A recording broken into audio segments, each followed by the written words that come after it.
Hi, everyone. We are excited to have you here at this session on behalf of the National Technical Assistance Center, the Collaborative.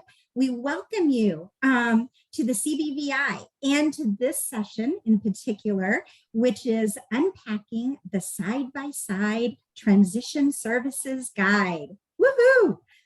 Next slide. So just wanted to let you know a little bit about who's going to be talking to you all today. I'm Brenda Simmons, and I'm the Senior Technical Assistance and Research Analyst with the George Washington University. And I have the pleasure of presenting with another NTACT colleague. Jackie, would you like to introduce yourself? Sure. Welcome, everybody. And we are really excited to be here to share with you this document and to talk through this topic. And I'm with the National Technical Assistance Center on Transition at the Collaborative, as Brenda mentioned, and I'm housed at University of North Carolina, Charlotte. So. Great. Thanks, Jackie. Next slide. Hi, Brenda. So sorry to interrupt right away. Raj, can you please turn chat on? That's all. Thank you. Awesome. Thank you, Brianna. Okay. Yeah, chat's going to be very important today for our session. So absolutely, absolutely. So just to kind of dive right into this, you all, with the addition of pre-employment transition services, or PREETs, came a lot of questions from states regarding the actual delivery of these services at the local level, right, Jackie? Sort of like, who's responsible for providing transition services to students with disabilities? Is it education? Is it vocational rehabilitation? How are those transition services that VR provides even being coordinated with the transition services that students with disabilities receive under IDEA, or the Individuals with Disabilities Education Act?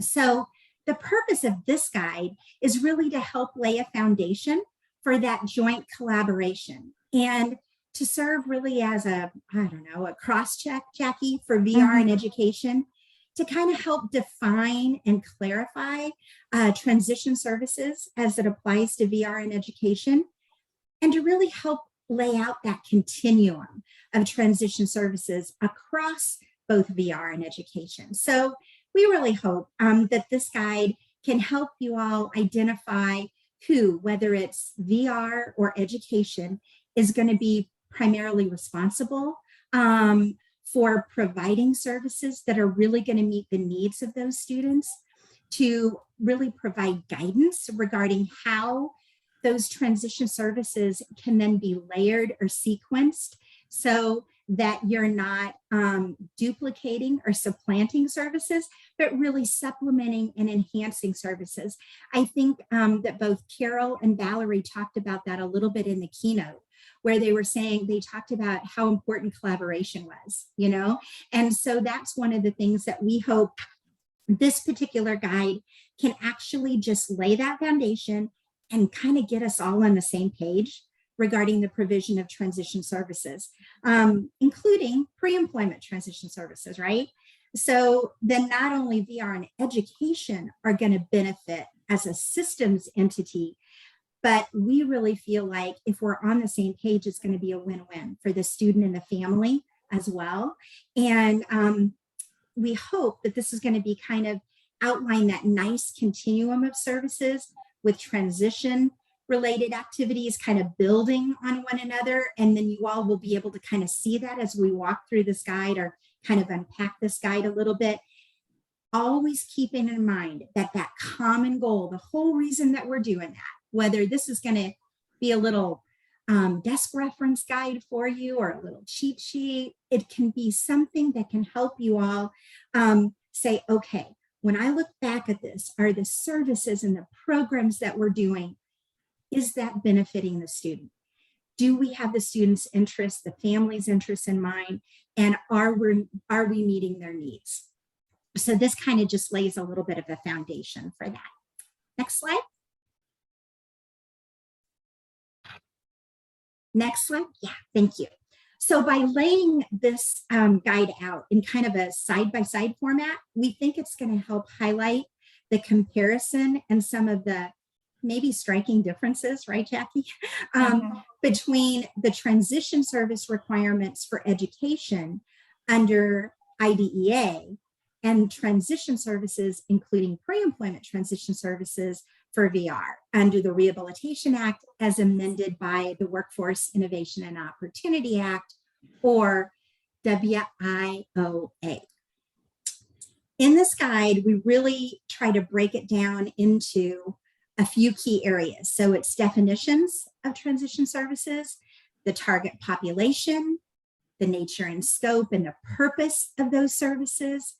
There's a description of the specific activities and services under each category.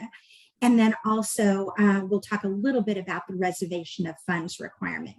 So I think with that, I'm going to turn it over to Jackie, and Jackie can really kind of set the stage for us to begin to unpack each of the areas in this guide just a little bit more. Jackie, I'm going to turn it over to you. Thanks, Brenda.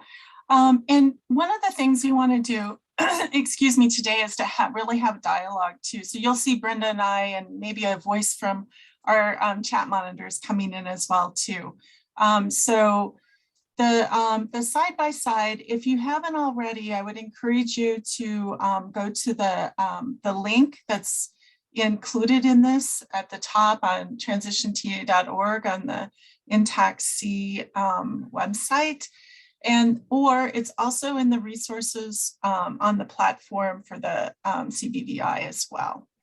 So as Brenda said, we've lined it out and you can see it's definitely a side-by-side.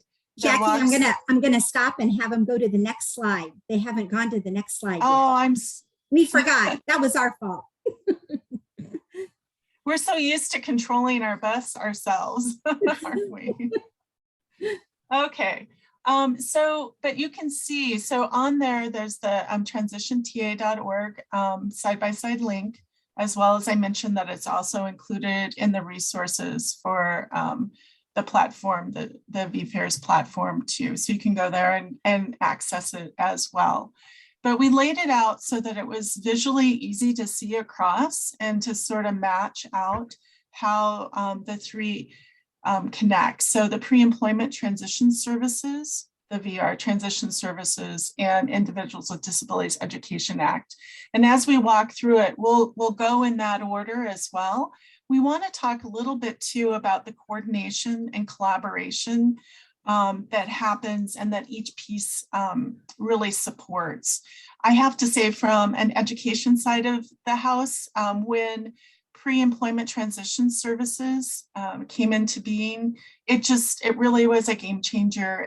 But it really also meant that while we could collaborate more easily and really coordinate our services, it also created that need to understand each other's regulations and what's included. So that's what we hope to do today. So let's get started, and as we go along, please use the chat for clarification or any questions that you may have. So absolutely. So Jackie, we'll go to the next slide. Next slide. And we'll have lots of opportunity, hopefully, to really have some good conversation about this later on today. So we're excited. So as we begin to unpack this a little bit, as Jackie was saying, let's take a look at the definition of services. And for some of you all, you're going to be probably going, oh my gosh, I know this. You know, we've been doing it forever. But I'll tell you what, even though WIOA was passed back in 2014, right? And it really added that new scope of services for VR, which was pre-employment transition services. You're looking now at two primary areas of service provision, right? Pre-employment transition services and VR services or VR transition services. And those services are those for individuals who have applied for or been determined eligible for vocational rehabilitation services. And as Jackie and I were talking about it even yesterday, one of the things that we talked about is Well, you know, some states look at it as VR transition services as an umbrella and pre-ETS being under that. And I'm like, you know, Jackie, it's really not. They're two distinct services. So there might be an umbrella, but there needs to be two completely different spokes under that umbrella, because pre-employment services are one distinct set of services, and then VR transition services are a whole nother set of services. And we wanted to point out too that VR eligible students with disabilities can receive both pre-employment transition services and VR transition services at the same time. So, you know, they're just little caveats and little things that we want to talk about as we kind of walk through that, because states are still really having questions about those things. And so as we kind of walk through this, when we look at the definition of pre-employment transition services, we are looking at services that are really designed to be short-term in nature. They're based on the student's needs, and they are really designed to really help those students identify their career interests. But when you look at VR transition services, those are outcome-oriented services, right? Not short-term in nature, but outcome-oriented services. And they really help facilitate that movement from the receipt of services from schools to the receipt of services from VR agencies. And as they're designed within that outcome-oriented process, they look at the movement to post-school activities, including post-secondary training and education, vocational training, competitive integrated employment, supported employment, continuing and adult education, independent living, and community preparation. So there are a lot of different services under those VR transition services that we really want to think about. And when you look at this, and Jackie's going to talk about it in a little bit more detail when you look at IDEA transition services, but you guys, the definition of VR transition services is almost exactly the same, right, Jackie, as IDEA transition services. The one thing that they added on the VR side is they really added a section that talked about outreach and engagement of parents, as also engagement of a student or a youth with a disability. So they kind of added that into that particular definition. And I think it's probably implied within IDEA, but I'm going to turn it over to Jackie.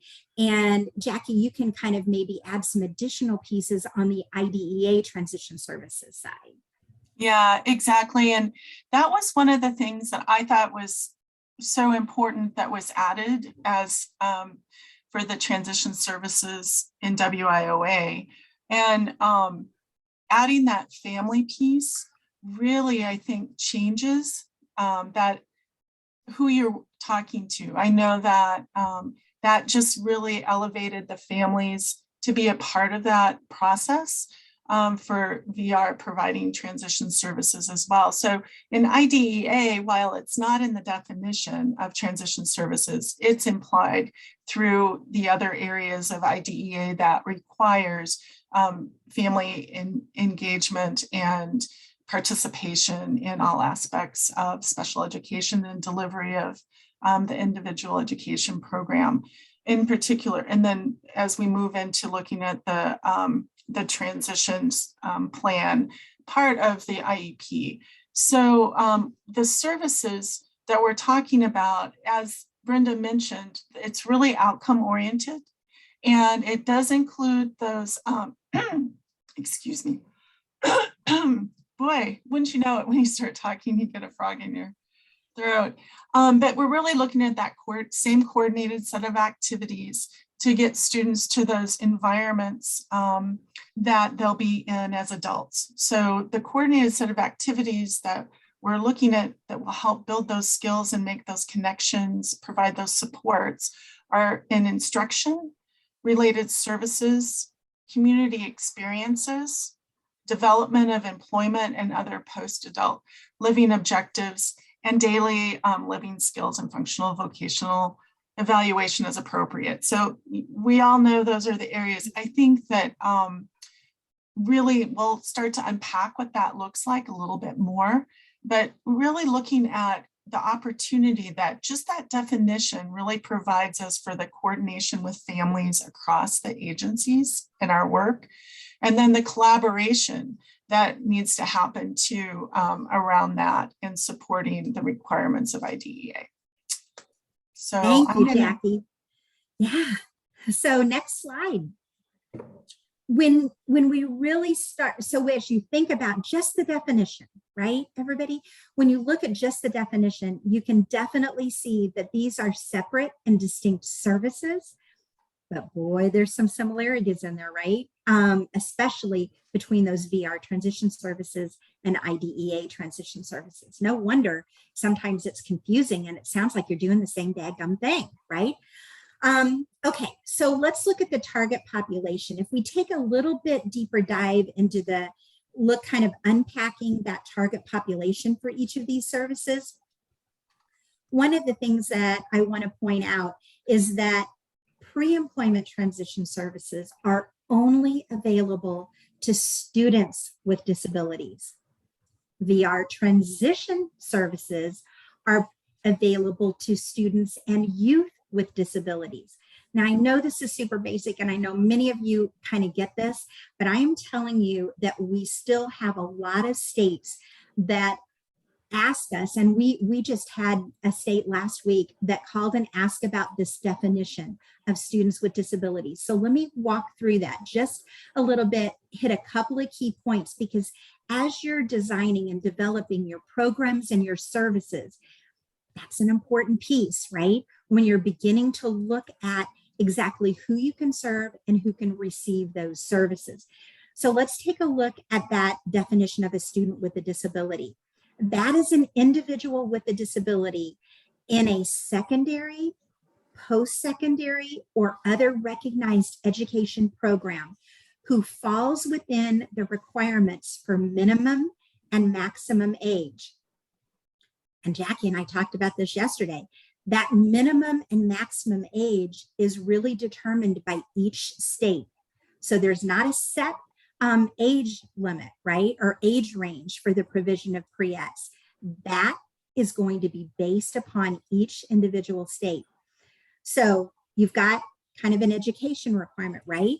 Pre-ETs is available for students with disabilities that are enrolled in a recognized education program and fall within the state's age range, and they are either eligible for and receiving special education or related services under Part B of IDEA, or they are a student who is an individual with a disability for the purposes of Section 504 of the Rehab Act.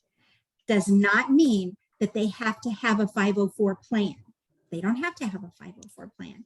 They just need to be an individual with a disability for the purposes of 504.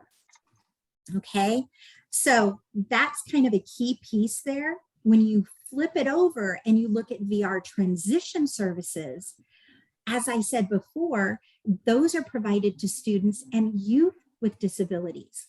A youth with a disability, they're going to give you an age range there, by golly.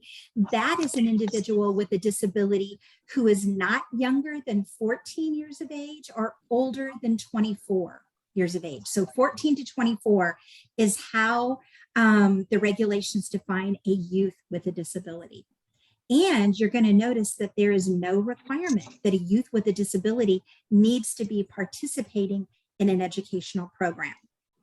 So those are some key differences when you're looking at service provision and who can receive some of those services. Okay. The other thing, Jackie, before I move over and let you talk a little bit about IDEA, I wanted to mention that pre-employment transition services must be made available statewide to all who meet that definition of a student with a disability and needs those services and are either eligible or potentially eligible for VR services. And potentially eligible means all students with disabilities, including those who have not applied or been determined eligible for VR services.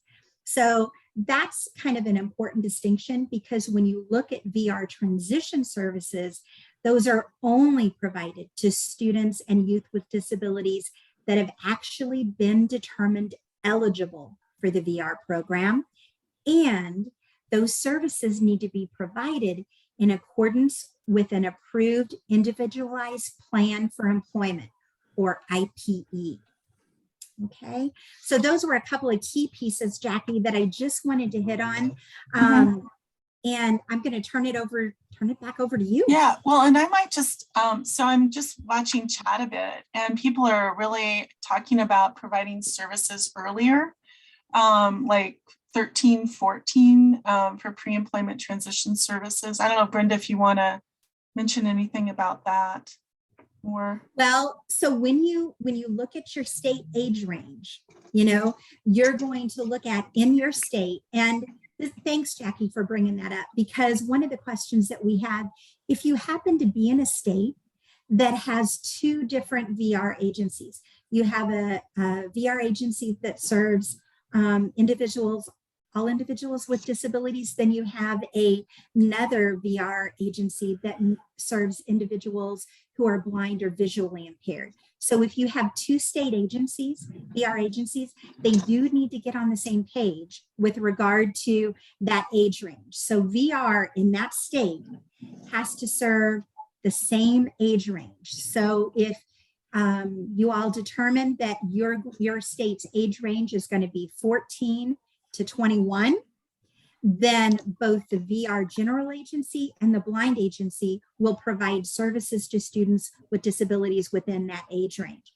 And most of the time, many states are looking at IDEA, and when that particular state is providing IDEA transition services, and they look at, because a state VR agency has to provide at minimum within that IDEA age range. So as Jackie's going to talk about the IDEA transition services and the target population there, if IDEA transition services are provided to students who are 14 to 21, same example I gave before, then VR has to make sure that they provide at least starting at 14. They can't say our age range would be 16, for example. Now, they can always go lower than that if they want to. They could start at 13 if they want to. They just need to make sure that that state age range is agreed upon between both the VR General Agency and the Blind Agency if you're in that state. And so some states are going to start at 14. I see a lot of that in chat. Some states might not start until 16. And then your upper age range can be all over the place too. We have one state I know that goes all the way up to, Jackie, isn't it 26? 26, yes. Yeah. So you just need to get it together, right? You need to have those conversations between VR and education, find out where they land, and then you can kind of VR, you want to definitely build around that. The other thing that I will tell you to keep in mind is, if you say our state age range is 14 to 21, then you need to think about for a minute, is that 14 through age 21 up until the 22nd birthday, or is that up until the day that student's birthday they turn 21 and then services end? You're going to have a conversation with your education agency about that as well. What do they do? How does it read in the way they are providing those services? How does that read for them? And oftentimes state VR agencies will kind of mirror that same language. So Jackie, I'm going to turn it over to you. Thanks. And I'll just add too that in states, so that doesn't mean that you can't go earlier, because I know one state, at least in particular, I think there's more, where IDEA doesn't begin transition planning until 16, but VR does provide pre-employment transition services earlier, so at 14 or whatever is determined to be that time. So there is that is a great opportunity, I think, to continue that. And Of course, you can start IDEA transition planning as early as needed too. So just because your state says age 16, it doesn't mean you can't provide sooner. But related to that, so let me just share a little bit more about IDEA transition services and that target population that we're looking at. So one of the things to understand about IDEA is that provision of services is also tied to what's called FAPE, or free appropriate public education. And that is under IDEA from age 3 to age 21 inclusive, and then also aligned with the state law too, so consistent with the state law. So you have to really look at your state law, but know that FAPE, that free appropriate public education, is provided within that time frame. And then lucky states that go to 26, right? So anyway, so looking at that, but it's really students that receive special education services also have that individual education program, and beginning no later than age 16, or if a state determines earlier. And I believe one state has started as early as 12. And then that was in the chat, and I had heard that before. So people are starting to look at even earlier and realizing that's important. But beginning at that time, then the IEP must include that transition plan, the conversation and planning for transition. And that needs to be in place at that age, whether it's 16 or 14 or whatever, that has to be in place to be delivered. And so you're going to need to start thinking about that sooner as you're putting your plan together, and sooner for that group of students as well too.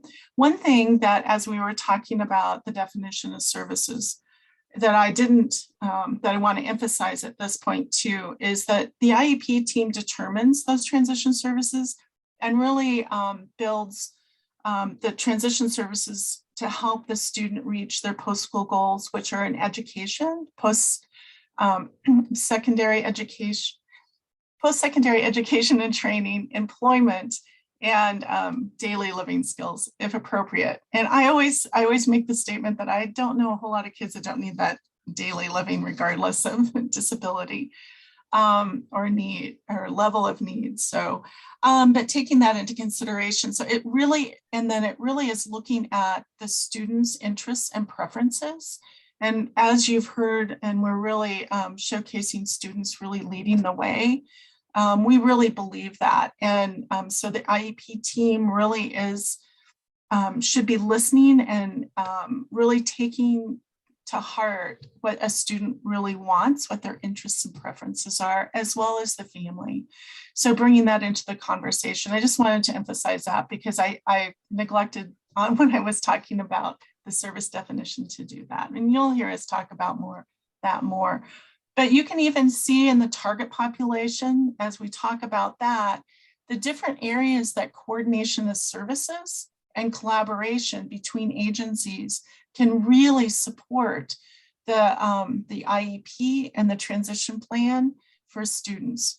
So just like Brenda mentioned, just layering those efforts and really talking with each other across schools and VR agencies can really lead to a comprehensive local program that really does provide that continuum from early time, 13, 14, however early you want to start, all the way up to a student transitioning into those adult environments. Absolutely. Yeah, that is, so hopefully you can kind of see how all of this folds in together. And when Valerie and Carol were talking about the importance of collaboration, and it was even written in that you cannot do pre-employment transition services without collaborating. You have to do it in partnership with your state and local education agency. Boy, they were sure right about that, right? You know, there is no way when you're trying to coordinate these services, you absolutely have to have good conversations with each other, know each other's age range to begin with, and then know how to kind of build out programs and services from that point. The other thing I was going to mention, and I caught just a couple of little things, and I bet you anything, Sandy's keeping track of these in the chat, Jackie, for later. But I did want to, someone had mentioned, gosh, how do students with intellectual disabilities like Down syndrome, can they benefit from these services? Absolutely. So when you look at this definition and you look at the target population, any student with a disability that's on an IEP, 504 plan, or not even have to be on a 504 plan, but just an individual with a disability. It might be an intellectual disability, mental illness. It could be anything, a physical disability. Then we would be able to provide these services. So I think it's open to a wide range of students with disabilities that would be able to benefit. So let's go to the next slide. Hey, Brenda, okay.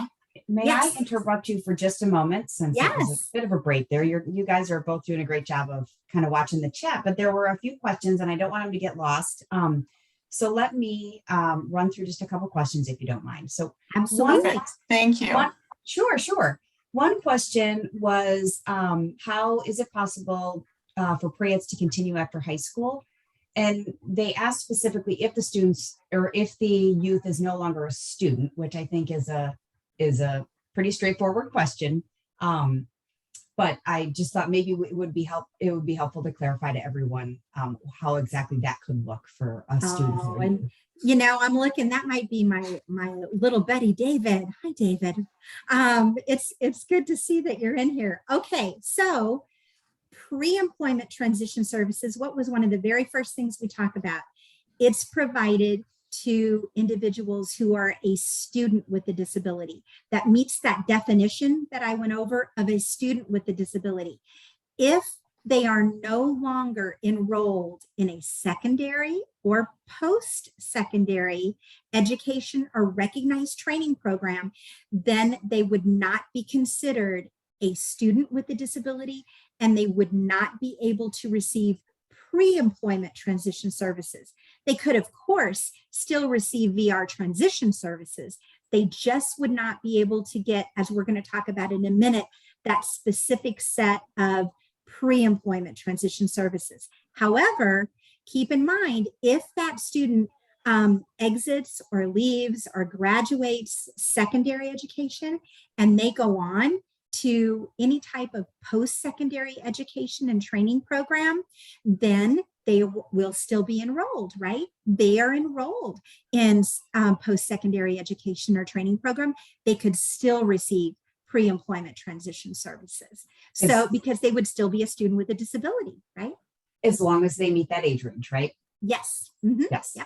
Oh, and along those lines, another question that came in was asking if you could talk a little bit more about how you would define short term. One of the comments was they have students who choose not to apply for VR, even though they are encouraged to do so. And so they're sort of wondering, when pre-ETS is defined as that short term experience, what exactly would that look like for someone who's potentially eligible, who chooses not to apply for VR? Yeah, so I'll tell you what, I think this is a really good segue, Sandy, right into this particular slide, because we're starting to talk about that short term in nature. That's a good question. It's really, pre-ETS is really designed to be kind of that early start. Now, short term in nature and early start, it's going to be pretty individualized based upon each individual student, right? There may be some students that might need pre-employment transition services a little bit longer to really kind of get an idea of how they're going to explore all those different types of career pathways. Some students may have a really good idea and they just need to solidify a little bit. They were like, wow, I know I wanted to kind of go into this area, but I really need to look at these few jobs in this area. Some students may not have any idea. Some students may have had no work experience. Some students may have had a lot of work experience.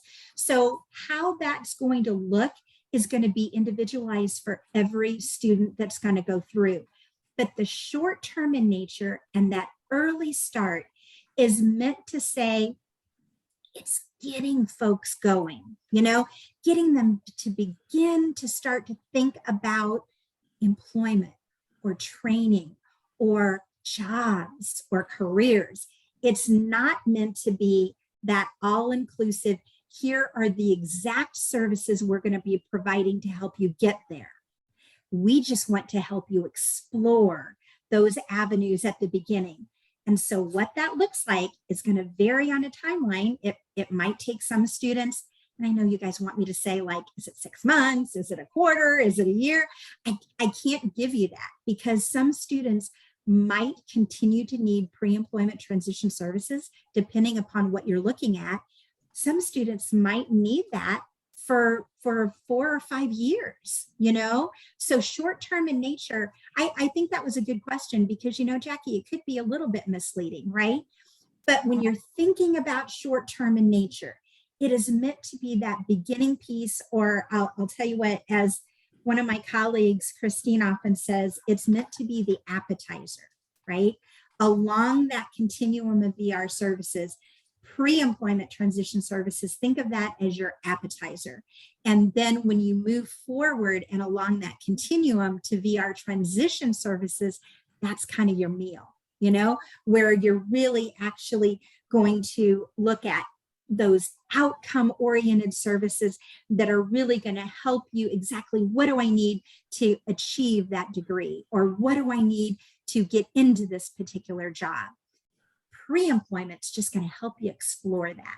And so I think that's one of the things that I really wanted to touch base on, Jackie, is that we don't want individuals to be kind of stuck in pre-employment transition services.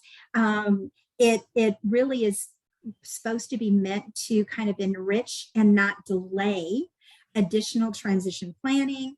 And we encourage folks to look at pre-employment transition services maybe as potentially eligible, and then be able to move forward and apply for VR services where they can get that full meal deal, right? They can get even more VR services once they apply and kind of build upon what they've had, as a potentially eligible individual. And the real focus, or the hope, I think, when they were putting together the legislation with regard to pre-employment transition services, they really want this to increase opportunities. Opportunities, Jackie, I think, is the real key word, for more students to have an opportunity to practice and improve their workplace readiness skills through work-based learning opportunities at an earlier age. Some students weren't getting any opportunities for that until they were about ready to graduate, or exit high school. So it's opportunities for more workplace readiness and work-based learning experiences, and also more opportunities to really explore those post-secondary training opportunities and those options that are going to lead to a lot more recognized industry credentials, meaningful post-secondary employment. What in the heck does that really mean? So all of those things, that whole exploration process, I think, is important. And then once you kind of move forward along that VR continuum of services and you look at VR transition services, as we mentioned before, those are much more outcome oriented, and they really can provide even more in-depth services to really actually provide the vocational training, help pay for the post-secondary education, help pay for job placement and job retention, all of those job-related services that are really specific. So, Jackie, I'm kind of stop for a minute and turn it back over to you in terms of, I hope, Sandy, that answered part of that question, and we'll pick it up again here at the end when we have a little more time. Well, and I think that as you're talking, Brenda, and listening to the different examples you provided, it just really makes me think about with IDEA and the transition services that are outlined and that we design that support the students reaching their post-school goals, that being able to begin with those beginning pieces and partnering and coordinating with our VR partners to deliver those services and to support students and families is just so critical and important and provides such an opportunity. And I know that across different states, they've come up with lots of different ways to provide those services. And whether it's pre-employment transition services or VR transition services, that really start to build that continuum and supports the IDEA services. So just like Brenda was talking about the broad and how deep the services can be, with IDEA, it is really focused on the student's IEP. And once that transition plan is developed, really focusing the services towards supporting the student to reach their post-school goals that they've identified. And really, like I mentioned just a little bit earlier, really having the student be the one that's providing some of that information. I think one of the things that we really need to emphasize too is that with transition services from IDEA, they need to be provided in the least restrictive environment. And when we're talking about transition services, a lot of those happen in the community. And so looking at your competitive integrated employment opportunities, getting students into places that their peers are, and whether it's in a independent living situation or in a post-secondary community college, career tech ed, that we are looking at those different opportunities and really supporting our students in partnership. So looking at how do we then, some of the services that we deliver in those environments in a collaborative way with our partners in VR. So we're looking across what are the roles and responsibilities in providing those services for pre-employment transition services, as well as the VR transition services, and then the school's role too. So really understanding that the roles and responsibilities piece of this is really important. So that you make sure you can utilize those layers of services that are available that you can develop. One thing I wanted to emphasize too is think of the services too as an opportunity to learn, for the student to learn and for you to learn about the student as well. So it's not just, think about ways you're going to collect information about interest and ability. So how well is a student performing? How does a student enjoy that environment? Because that will inform future planning as well too. That needs to really be linked right back in and considered part of that assessment piece that we build our services on as well. So thinking about how you're going to gather that, it can be information that's coming from vocational rehabilitation or from education to inform each other's planning. Yeah, those are great things to think about. So as you all look at this, I mean, honestly, we could do an hour on just the nature, scope, and purpose. We could do an hour on the doggone, target population, right, Jackie? I mean, it's just afraid we were afraid we wouldn't have enough to talk about, right, Brenda? Yeah, Jackie was worried. Nobody's worried. I said, you're doing this with me. We're never gonna have too much space at the end, but maybe let's go ahead and go on to the next slide. Kind of got just about 15 minutes left here. One of the things that we wanted to do also was to touch base on the actual description of these services. We've talked about the target population. We've talked about the nature scope, all those kinds of things. But what are these doggone services, right? So pre-employment transition services are a very specific set of 5 required activities for the purpose of this guide. There's a little bit more, but for the purpose of the students, we wanted to really highlight these 5 required activities. And they can be provided either in a group setting, so you can have a group of students that you're providing job exploration counseling to, or you can do it one-on-one with a student.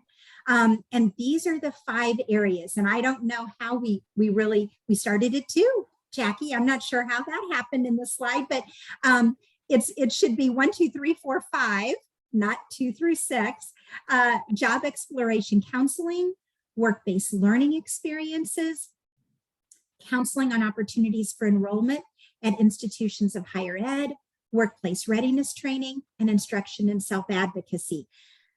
VR does not have the flexibility to limit those services, to say we're only going to provide 2 of those.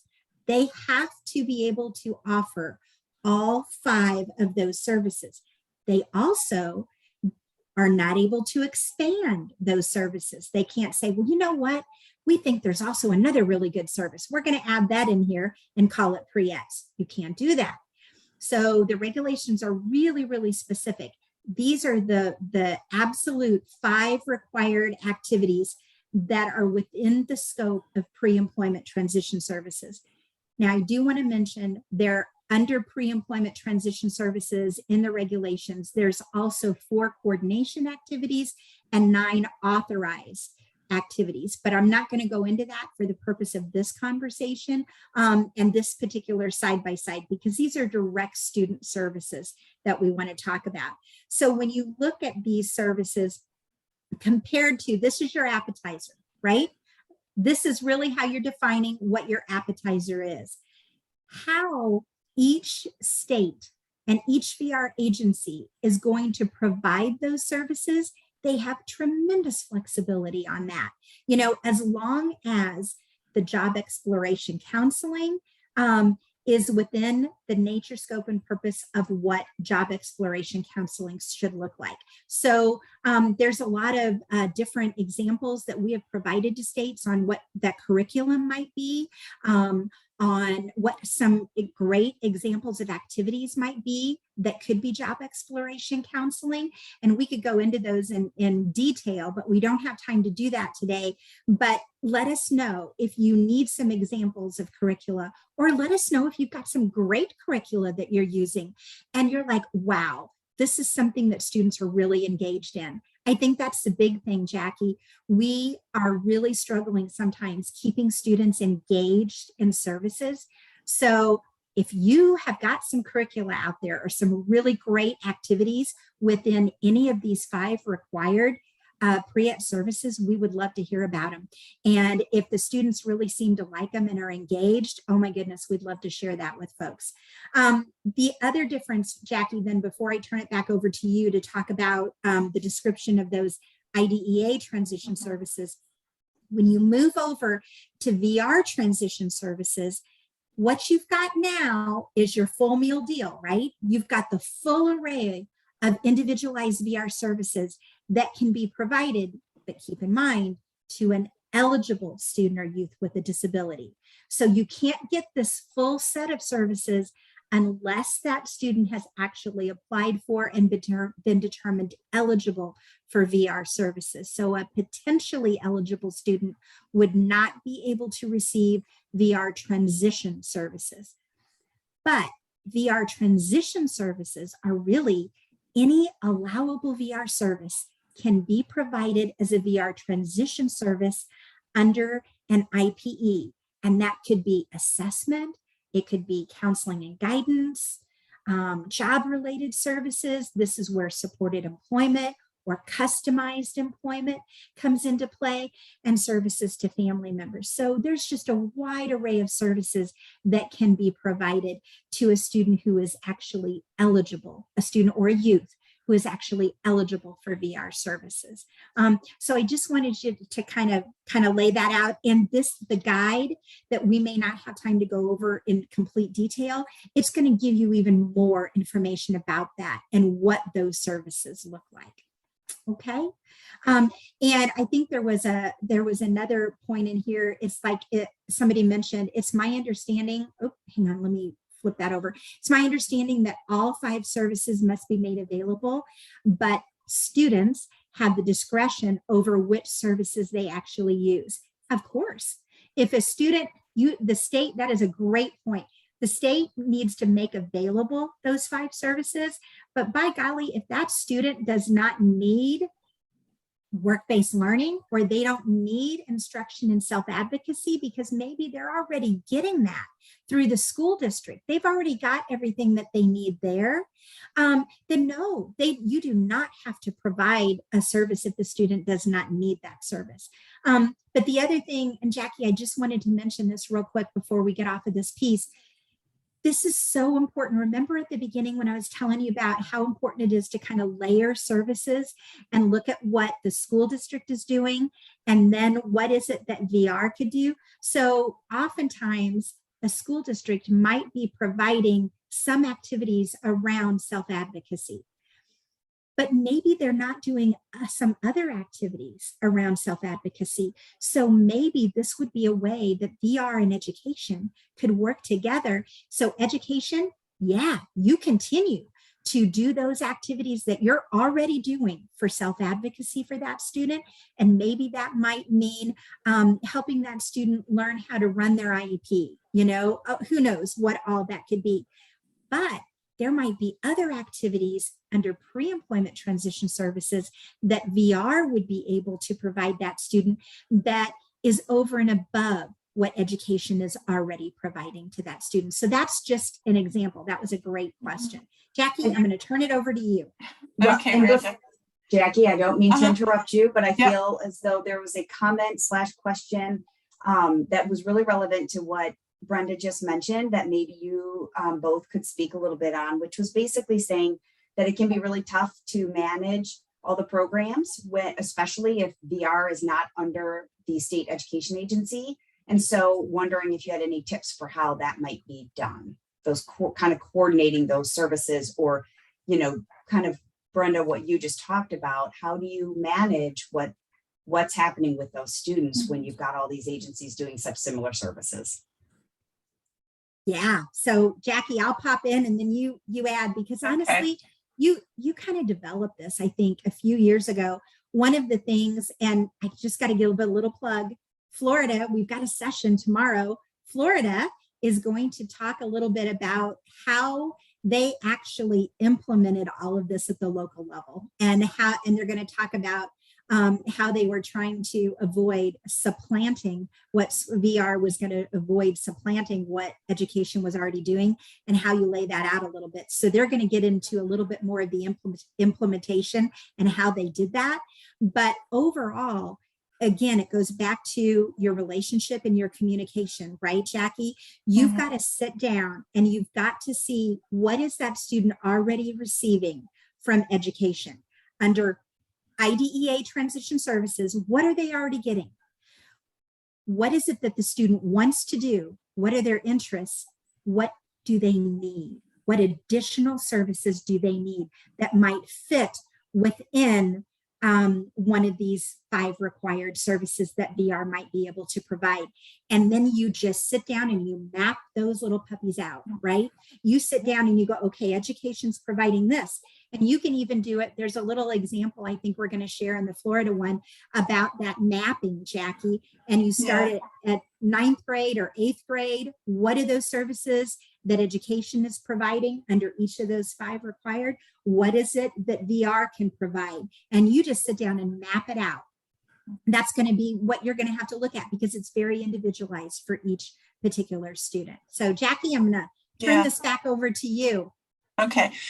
So what Brenda talked about, mapping really, I mentioned earlier, understanding each other's roles and responsibilities. And that comes down to really just sitting, and as Brenda talked about, mapping out who provides what. We've seen in local communities as well as with state agencies, when they do that, it really supports each other, and they realize it just streamlines things better, so they're not duplicating efforts. And we know that it's a big job, so that you have all your partners at the table. So I'm just going to look at the IDEA services. We've talked a lot about this, and I know Brenda's got another section that needs to be talked about as well around the funding. But just know that we really want instruction can happen in the classroom, or it can happen in the community. Related services, that is why it's really important to have your agencies around the table and invited to those IEP times, transition planning times. It really does take You have such better outcomes when you have multiple agencies supporting the students as appropriate. And then just continuing to connect kids to those adult environments through the services to help them reach their goals. And Brenda, I'm going to let you move on to the reservation of funds. Okay, so next slide, please. One of the things, Sandy, that I want to mention, I think we've only got about 4 minutes left. And so one of the things I wanted to mention is that we also, if any of you all have an opportunity to join the lounge, right? Later on, we are actually, you can join this session. And Sandy, if we can possibly copy some of these questions, there were amazing questions and comments that were popping up that I would love to touch base on. If you have an opportunity to come later, we'll try to hit some of those, Sandy, because we're just not going to have time to do that here today. Or we can, try to catch you all later, but that would be another time that we could share. So the last couple of minutes here that we have, one of the last pieces that we wanted to talk about is the reservation of funds requirement. When you look at this side by side, Jackie, do you want to go first? Because yours is fast and easy. Sure. IDEA, we don't have reservation of fund requirements. So yeah. So Brenda, it's all yours because I think that's what people are most interested in, right? Oh, golly. And how that works. I know. Okay, so VR does have a reservation of funds requirement for pre-employment transition services. So at least 15% of the federal allotment must be reserved to provide or arrange for the provision of pre-employment transition services.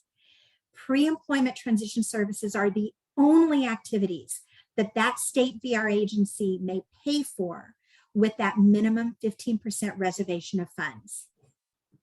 There is not a funds requirement for VR transition services, but there is for pre-employment, which is why this is another big deal, right?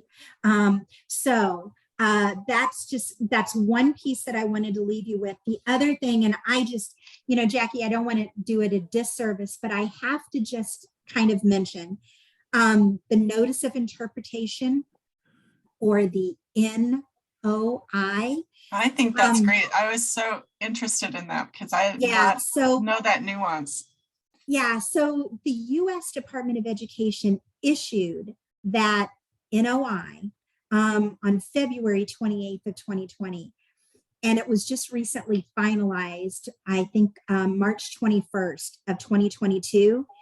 The NOI announced a change in policy regarding the use of federal VR funds that are reserved for pre-employment transition services, and it focused on two primary areas. First, it clarified current policy that these reserve funds can be used to pay for auxiliary aids and services for any student with a disability with a sensory or communicative impairment in order to access or participate in pre-employment transition services. And I can go into detail more later on about what those are, what those auxiliary aids and services are in the chat. So come back. But the other thing that I wanted to mention is that the other big piece is that RSA with the NOI also announced a change in policy with respect to additional VR services needed by eligible students with disabilities that can be paid for with those federal VR grant funds reserved for pre-S, and the circumstances under which those funds can be used to pay for those additional services. So VR can now use the pre-S reserve funds to pay for those pre-employment transition services needed by eligible students with disabilities, plus any other VR service needed by those eligible students. Remember, I'm saying eligible students to benefit from pre-employment transition services in accordance with an approved IPE. So I want to make clear that this change in policy did not expand the scope of pre-S or those 5 required. They are still exactly those 5 required. Rather, it simply is describing when the VR agency can charge additional costs for those additional VR services to those reserve funds. So for students with disabilities that are eligible for VR services if they need one of these other VR transition services that we just talked about in order to benefit from one of those 5 required, then a state VR agency can now charge that to this reservation of funds, to the minimum 15% reserve. So I just wanted to mention that. We are a minute over. I am so sorry. Have a good break. Anything else you wanted to say, Jackie or Brianna? I just thank you for being with us, and come to this afternoon, or it's in my world this afternoon, come to our later chat, and we'll be able to continue the dialogue. Yeah, thank you. Bye.